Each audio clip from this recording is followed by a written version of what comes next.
Bom, chegamos a um momento em que o espectro é encarado metafisicamente de frente, ou começa a ser encarado metafisicamente de frente. Nesses primeiros movimentos do segundo volume, que apontam para, de um lado, para o elemento constitutivo nas comunidades humanas do espectro. É como se o pensamento fosse assolado por espectros e o pensamento coletivo fosse impossível sem essas assombrações. Então, esse pensamento coletivo envolve a justiça, portanto envolve uma política intergeneracional, ou entre vivos e mortos. A política das comunidades, ela não é indiferente a esse umbral, ela atravessa esse umbral, e ela atravessa esse umbral porque ela responde aos antepassados, ela vive de heranças e lutos. A justiça se nutre de vinganças e demandas do passado, e, portanto, essas demandas não se exaurem, não são exorcizadas com a morte. A gente não vive uma comunidade polis, fechada, feita apenas de viventes. Os viventes, eles requerem esses elementos que transcendem a polis, que transcendem o puro convívio entre os viventes. E essa transcendência requer uma lida com os espectros, na sua forma de fantasmagoria, na sua forma de pressão, através do luto, através da justiça, que transcende as instituições dos viventes, através dos sonhos e através da loucura. Então, pensar politicamente a comunidade dos humanos é pensar alguma coisa que está para além dos viventes, porque essa comunidade não se fecha entre os viventes, porque ela requer os mortos, ela requer os seus antepassados, que em certo sentido instauraram essa comunidade, e ao instaurar essa comunidade fizeram com que essa comunidade tivesse certos compromissos e os viventes tivessem certas lealdades com que agora são espectros que aparecem em forma diferente, em forma da vida da memória, da sobrevida da memória, outra vez talvez da forma de alguma coisa que nem sequer é vida, porque não está submetida à morte, mas que está justamente na lógica da memória e do esquecimento. Então, para começar a falar desse umbral, o Luduenha precisa abrir um certo caminho com respeito às cercanias da metafísica e da modernidade. O intento dele não é restaurar uma metafísica passada, ou nem sequer uma pré-metafísica passada, de onde, por exemplo, Platão tomava a sua fidelidade pelos rituais fúnebres. O Luduenha comenta que talvez toda a filosofia política seja um prelúdio aos rituais fúnebres. Não se trata de pensar em uma restauração de um tempo, mas de uma invenção de uma maneira completamente nova de lidar com os espectros. Uma radical reconsideração à luz da episteme moderna, com todas as presenças intempestivas do passado em que ela habitam. Essa reconsideração, que vai ter que ser em termos pós-metafísicos, como ele diz, é uma reconsideração da qual depende também o futuro político das comunidades humanas, porque elas vão ter que, digamos, estabelecer algum tipo de conexão com seus espectros e saber chamá-los pelos seus nomes, saber conjurá-los, saber entender que se trata de uma herança, saber entender que se trata de um passado que é ativo,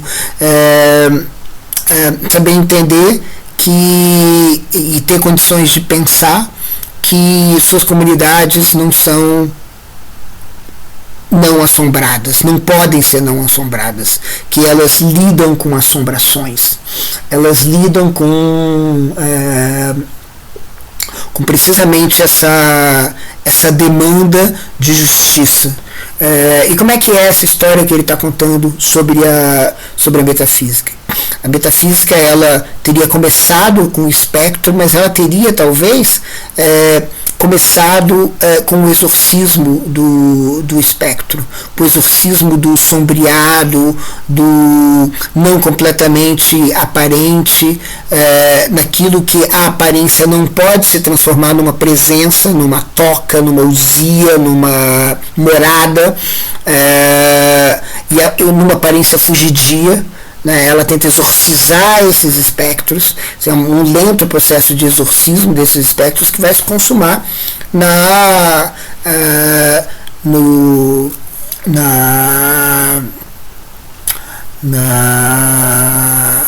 precisamente na modernidade, que vai ser justamente aquele momento em que os espectros estão completamente exorcizados, entes da imaginação. Spinoza diz alguma coisa a ser descartado, Descartes diz, ou seja, o status ontológico dessas coisas que não são inteiramente materiais, são matérias sutis, mas não são inteiramente não materiais, por exemplo, bebem sangue, em alguns casos. Então essas coisas elas são descartadas. Então é um pouco a criação desse mundo dual, desse tipo de bifurcação entre vivos e mortos, entre os viventes, mais uma vez almejando talvez uma polis aristotélica no sentido da Arendt, lá do início do primeiro volume, ou seja, aquela polis que não é administração, não é ingerência de fantasmas alheios, não é uma acossologia, uma espectrologia, não é uma polis hauntológica, não é uma polis assombrada, mas uma polis apenas de viventes. Então, para isso, era preciso separar também a vida e a morte, e aí o Ludwig se detém um pouco no Hobbes, como aquele que faz essa separação para estabelecer justamente um espectro do Leviatã. Bom, no século, então essa metafísica ela se estabelece, portanto, como alguma coisa não espectral, anti-espectral, ou antes do apagamento do espectral, ou se vocês quiserem, do esquecimento do espectral, em que o espectral de alguma maneira se afasta dos viventes, se você quiser falar desse jeito. E curiosamente, em um certo momento, ele diz assim: o espectro é a entidade para quem todas as formas do universo se tornam possíveis. Sua região ontológica se situa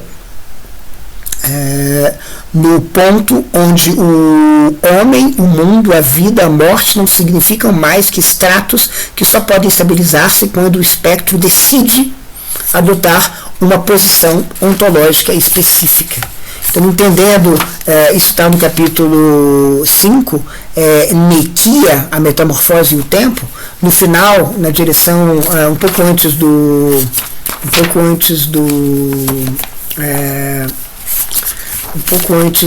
escolhe, um pouco antes do primeiro escolhe, aparece a palavra decide. Então, se a gente quiser interpretar isso de uma forma forte heideggeriana, a gente vai dizer que assim como o ser abandonou o ente, o espectro abandonou o vivente. Talvez seja isso que ele tem em mente aqui. Então, nesse momento de abandono, nesse momento em que o espectro é exorcizado em nome de espíritos de clareza, por exemplo, um espírito absoluto que é completamente conceitual e exercita essa presença conceitual plena, justamente é um momento em que se pode dar um outro passo, que é o passo do alijamento da metafísica. O alijamento da metafísica significa dizer nem sequer a metafísica como espaço onde isso poderia ser pensado, pode ser feito mais no século XX. Então, o século XX, então, é essa consumação dessa modernidade, digamos, não espectral. E aí, portanto, ele começa o segundo volume justamente abrindo caminho para a metafísica, para alguma coisa que foi deixada de lado, foi exorcizado ao longo do século XX, foi abandonado ao longo do século XX, e que precisaria ser retomada para que tenhamos alguma chance de pensar no espectral. Porque sem isso o espectral fica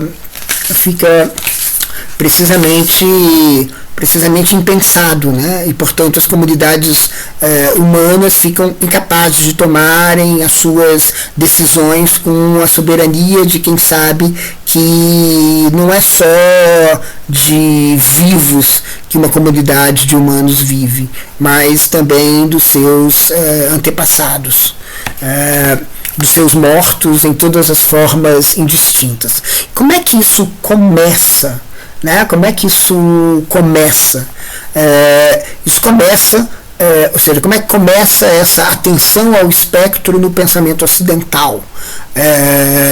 Esse pensamento do qual estamos muito distantes, ainda que a gente esteja, além de muito distante, em certo sentido, muito próximos, né? Próximos porque está aí para ser pensado, mas distantes porque a gente não tem mais os elementos para pensar essa parada. Que coisa é essa? É aquilo que começa, segundo ele, com Nietzsche, com Heidegger, na sentença de Anaximandro. E a sentença de Anaximandro, ela clara, não só com respeito ao... Fiz uma coisa estranha aqui. Não só, ela é clara não só com respeito ao... não só na tradução que o Heidegger chama de clássica, de Nietzsche, que aparece na filosofia na época trágica dos gregos, aquela tradução que é considerada, que o Heidegger considera que é muito próxima da tradução que invoca Gilles Kranz, e também na tradução do Heidegger, e também na tradução do Luganha, para a gente não entrar em detalhes, lembrar que a sentença de Anaximandro também é objeto de atenção do Derrida no espectro de Marx, ou seja, ali uma aparição do assombro, do acosso, do espectro, do fantasma. Porque lá aparece alguma coisa sobre a ordem do tempo que faz com que aquilo que exista venha de uma origem, vá à sua destruição de acordo com uma justiça que é aplicada a todos os entes, digamos, né? Então aí a justiça, a culpa, e a expiação das injustiças, melhor dizendo. Isso aí vem com a ordem do tempo. Isso quer dizer que a sentença de Anaximandro cosmológica, ela fala da origem das coisas, cosmogônica, portanto, ela é apocalíptica, porque fala da destruição das coisas, mas ela é também econômica e jurídica. Portanto, essa inseparabilidade entre cosmopolítico e o jurídico, entre o cosmopolítico, o jurídico e o econômico, essa indistinção que passa a ser impensada, porque justamente essa indistinção ela se torna anátema da maneira de pensar aberta, criada, construída, forjada pela história da metafísica, digamos, desde Platão, desde Aristóteles, que em certo sentido um pouco acaba por apresentar Anaximandro e sua sentença como uma espécie de mistura de planos, de um plano, digamos assim, para falar de um jeito muito moderno, natural, e de um plano legal, como esses dois planos, de um plano natural e de um plano moral. E justamente Anaximandro está justamente pensando nessa interseção, essa interseção que se torna impensada, né? Ou seja, dizer assim, coisas do tipo, o que eu fiz para merecer isso. Então essa pergunta sobre merecimento é a pergunta que a sentença de Anaximandro sim te permite fazer. Você se pergunta assim, por que afinal de contas eu fiz e eu estou sendo culpado por isso, eu estou recebendo todas as penas do mundo, e do mundo natural e do mundo social, porque não há essa distinção também, não há essa distinção no Anaximandro, e nem sequer há a distinção, o Ludwig fala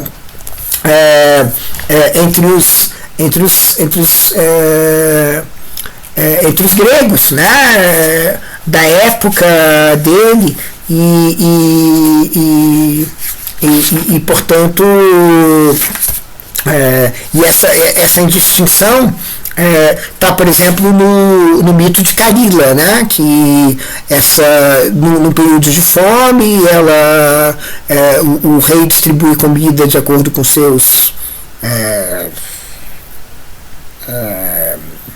as suas decisões próprias, seus princípios de príncipe, e pronto, ela pede comida, ele recusa, ele esbofeteia, ela se mata, e aí o espectro volta. Mas o espectro volta em termos de enfermidades e de mais fome. Ou seja, não é só o social, é o natural. Ou seja, não é só a vida psíquica do rei. Ou seja, é o psíquico, é o social e é o natural, é o físico, digamos assim. Né? Então, portanto, é o geológico, é o biológico, o infectológico, o epidemiológico. Isso, portanto, é um cosmopolítico aí. Né? O espectrológico abre aí um cosmopolítico que está no mito da Carila, e está no Anaximandro, né? Então, justamente, essa demanda, a ideia de justiça, ela é uma ideia que se expande para além do jurídico, se expande para além do econômico, se expande para além do político, se expande para além do social, em direção ao geológico, ao epidemiológico, ao físico. Portanto, é disso que o Anaximandro estaria falando, né? Então a outra vida seria justamente uma continuidade que é forjada pela própria justiça. Toda essa ideia tão cristã, né, de estabelecer uma comunidade dos mortos, que diz respeito a estabelecer uma ordem para a justiça, uma lei para a justiça. Por quê? Porque pensa no Meyasu, que ele cita, né, rapidamente aqui no final do primeiro volume também, né? Ou seja, ressuscitar os mortos é alguma coisa crucial para a existência de um Deus, porque a existência de Deus é incompatível com a presença do mal. Então, para o Meyasu, ressuscitar os mortos significa um evento de justiça. Ele vai dizer assim, a gente saiu do mundo da matéria para o mundo da vida, e a gente vai passar do mundo da vida para o mundo da justiça. Isso está na Inisciência Divina, nesse livro que nunca existiu, nesse livro espectral, né? Esse livro que ainda não saiu, portanto não apareceu, não se presentificou, e que a gente só conhece por... Bom, então você tem o mundo da matéria, o mundo da vida, e por fim o mundo da justiça, que é o mundo que pode vir, como tudo é contingência, nada, a gente não sabe se pode se virar ou não. Mas se vier o mundo da justiça, genuína justiça, então ela vai começar por ressuscitar os mortos. Quer dizer o quê? Que a justiça tem a ver com a herança, que tem a ver com o luto.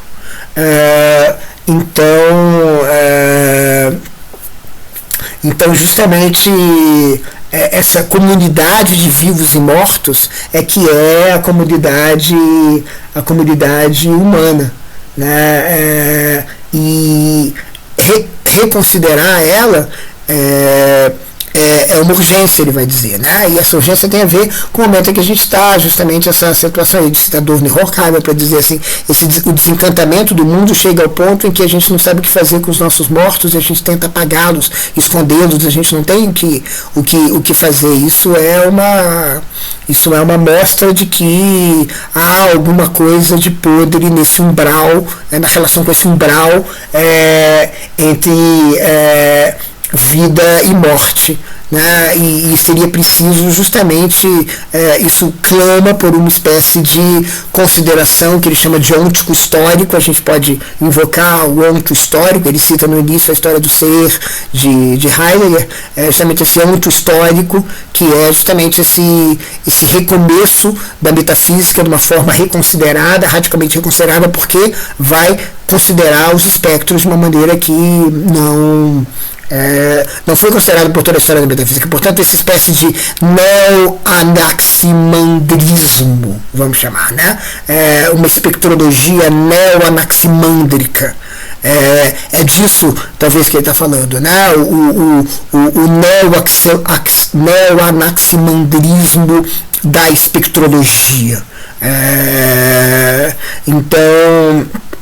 Então, é um anaximandro reformulado, claro, nas categorias presentes, nas categorias que a gente pode usar, né? Como é que a justiça então, faz isso? Porque a justiça instaura dívidas. Pessoas que são culpadas, pessoas não são culpadas. Dívidas, culpas, merecimentos. E justamente por causa disso, por causa dessas responsabilidades, que estão para além da vida e da morte, a responsabilidade, ela é uma memória. É uma memória que não tem a ver com o que você se lembra ou você não se lembra. Você é responsável, você mesmo que você não se lembre. Então o morto vai vir exigir coisas que têm a ver com a sua responsabilidade, mesmo que você não tenha consciência das suas responsabilidades. Então a responsabilidade é uma estrutura de memória, é um espectro, mas é também uma inteligência social que tem uma vida própria, independente da vida e da morte. Então isso tem mesmo que não haja uma relação de presença, há um eidolon, né, em oposição com o ícone, lembram, né? Ou seja, o taumatúrgico em oposição ao teúrgico, né? Então há esse ídolo, esse fantasma, esse espectro da responsabilidade. A responsabilidade instaura isso. Então a responsabilidade que a gente tem não é só pelos nossos semelhantes, mas é também pelos nossos antepassados e também por tudo aquilo que nos circunda. Se tudo envolve responsabilidade, tudo envolve espectro, porque envolve essa dívida que vai ter que ser regulada de alguma maneira por meio de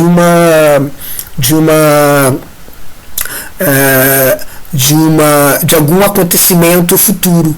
E os guardiões dessa dívida são, no caso, os espectros, né? Então você tem a espectrologia montada pela dívida, que não acaba com a morte, né? Então por isso as pessoas dizem assim, eu vou pagar minhas dívidas antes de morrer, né? Porque, bom, claro, é exatamente isso, né? Os rituais fúnebres, eles têm a ver com justamente essa preparação para os espectros. À medida que isso desvanece, a relação fica completamente desbalanceada entre vivos e mortos. E é esse esse estado da comunidade que a gente então se encontra, essa expectativa onto-histórica de transformação, esse umbral, essa porta da transformação que o Luduenha está diagnosticando, em certo sentido urgindo que se faça, né, uma espectrologia urgente na situação política da comunidade dos viventes, que se esqueceu dos seus mortos, ou que foi abandonado pelos seus mortos, ou que deixou de lado os seus mortos, ou que não sabe mais o que fazer com eles, e portanto já não pensa mais na extensão da comunidade, porque a comunidade é para além da vida e da morte. A comunidade humana, ela não é, portanto, como eu digo,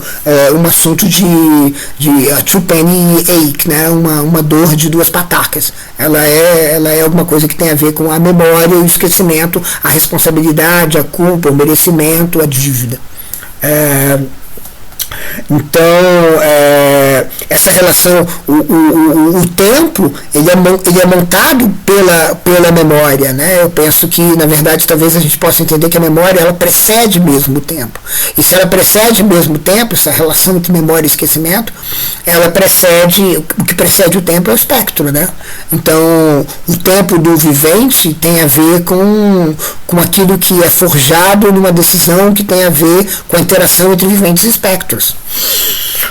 Portanto, veja, geontológico no sentido de que depende da Terra, mas mais do que isso, depende daquilo que povoa a Terra em forma não de vivente, mas em forma justamente das responsabilidades, culpas, dívidas e outros espectros que povoam as cercanias das comunidades humanas. Então, olha que interessante. Então, a metafísica, ela precisa ser restabelecida em outras bases, em bases neoanaximândricas,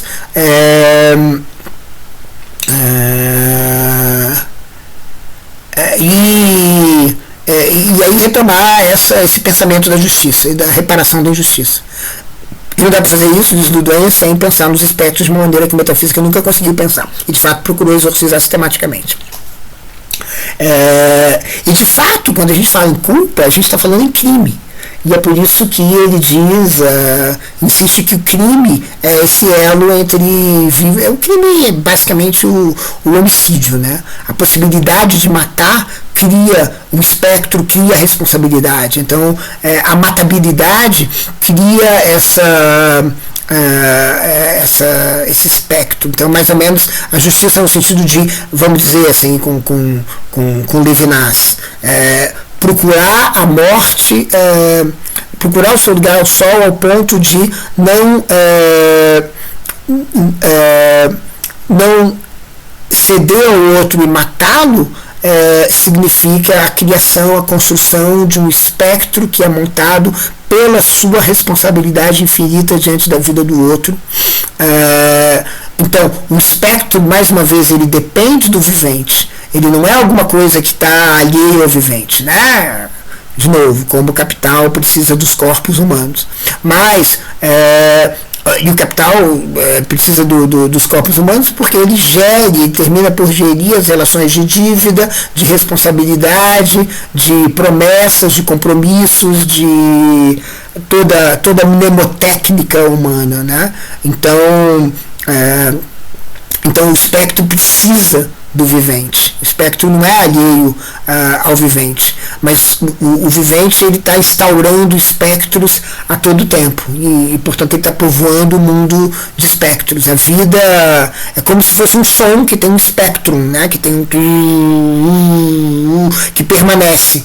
É isso, né? É isso. O vivente bate, mas ele tem várias coisas que vão seguir memória fora, gestos, atos, promessas, responsabilidades, dívidas, coisas que não vão desaparecer, né? Que não vão desaparecer por causa de uma morte. A morte não é uma limpeza, a morte é uma continuidade dessa impureza, né? Então, o crime, o homicídio, é justamente a instauração de mais espectros. O mundo é superpovoado, não é um mundo parcimonioso ou caminhando. O mundo é superpovoado porque o mundo tem viventes, os viventes têm responsabilidades, né? Então, portanto, na medida em que os espectros vão se abrindo,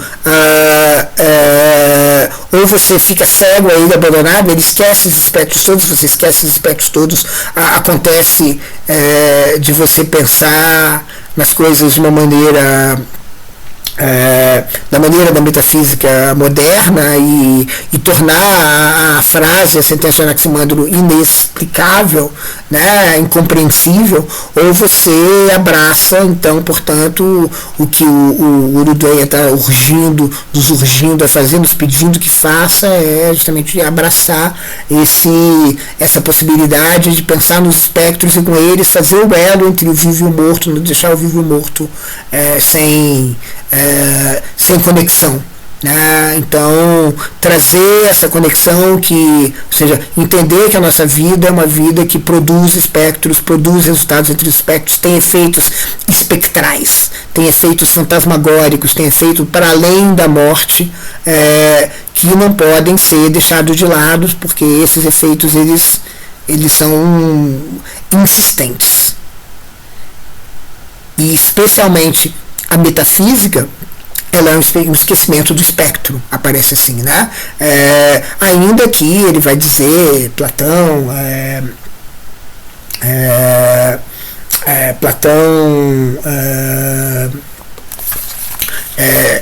se ocupava dos espectros, ele vai dizer isso, acho que no capítulo 4, ele vai dizer isso em conexão com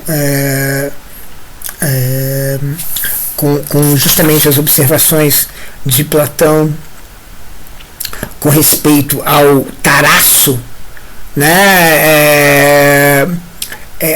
que é a perturbação, a confusão do espírito, a agitação política, e por isso alguma coisa própria do espectro. Um espectro que Platão também, Ludenha não comenta aqui, mas o Platão justamente se apressa em exorcizar. E aí ele compara com Derrida, dizendo talvez Platão, ou seja, talvez a própria metafísica seja a possibilidade de uma espectrologia, enquanto que, e não a sua desconstrução. Ele compara com Derrida, justamente dizendo que não é a desconstrução da metafísica, mas é a própria metafísica que é de fato espectrológica. E aí é um pouco...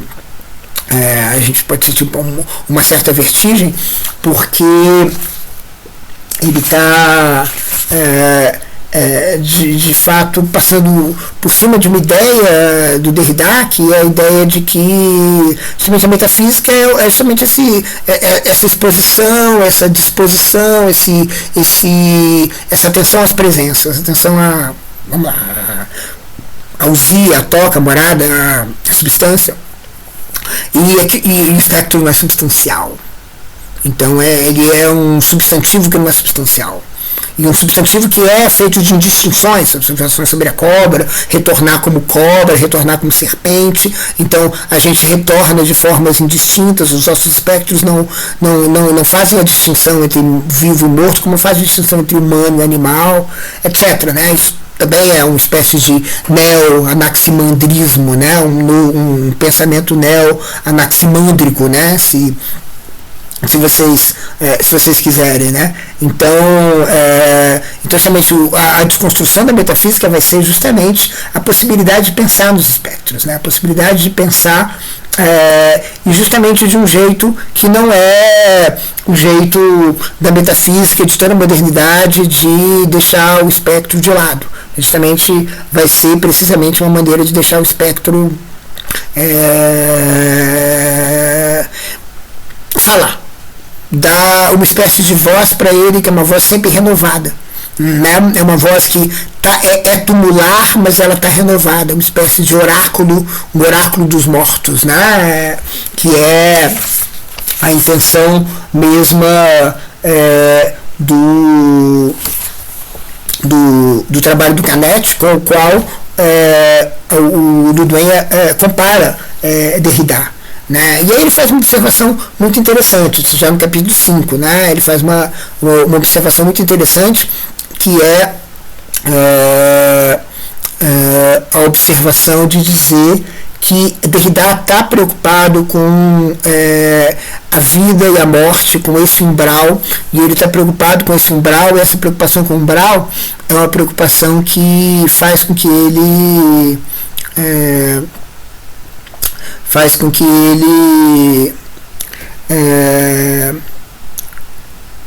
essa preocupação com o umbral faz com que ele essa preocupação com o umbral faz com que ele não tenha uma indiferença entre vida e morte. Ou seja, ele não tem um ponto de vista da memória, do esquecimento, do espectro, mas ele tem um ponto de vista dessa prioridade da vida. Por quê? Porque a sobrevivência é crucial. Então, a sobrevivência significa uma memória que se torna viva outra vez, uma revida, uma volta à vida, e essa prioridade à vida faz com que Derrida perca essa indiferença entre vida e morte, que instauraria esse espaço, esse escopo próprio da ontologia, da espectrologia, que pensar em termos de memória e esquecimento, pensar em termos de como é que a memória tem essa copertença com a vida, né? E essa copertença é espectral, ou seja, essa relação entre o espectro e o vivente. Então, esse privilégio da vida, e ele cita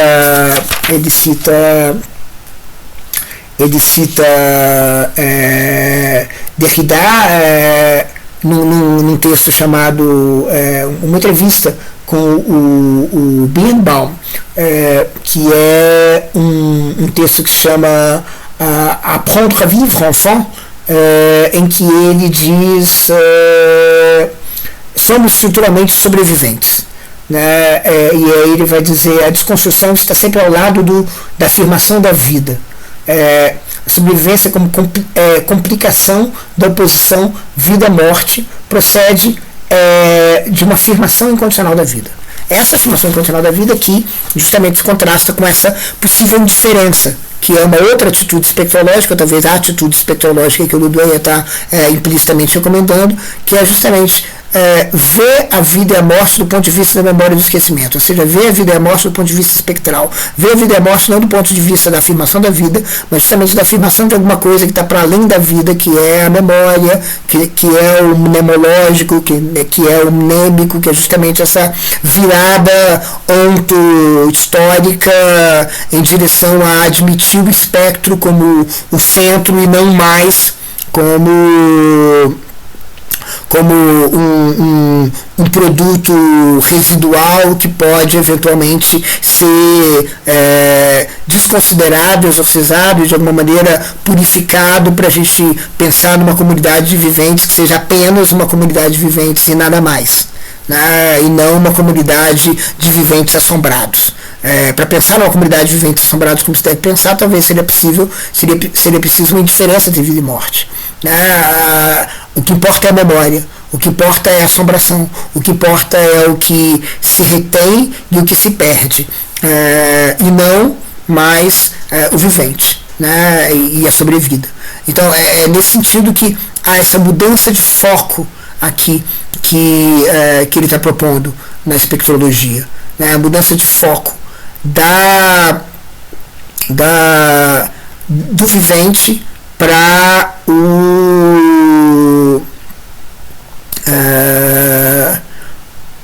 justamente